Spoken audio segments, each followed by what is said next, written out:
Hi everyone, in front of me I've got NUBIA Focus 2 Ultra, and let me share with you how to set the camera timer on this device.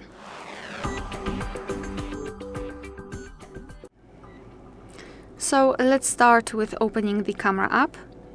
Currently we are in the standard photo mode, so let's tap on this arrow in the right upper corner. And the second bar is connected with the timer. We've got 3, 5 and 10 seconds delay. So all you have to do is to tap on the option which you'd like to use. I'll pick 5 seconds delay, and as you can see it is immediately highlighted. So now we can go back and tap on the shutter button, and from now on your device will count down from 10, 5 or 3 depending on which option you've chosen, and after that time it will take a photo.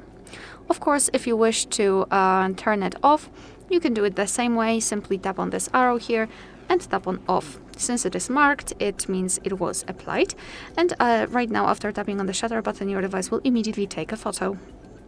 Alright, so that will be all. Thank you so much for watching. Please hit the subscribe button and leave the thumbs up.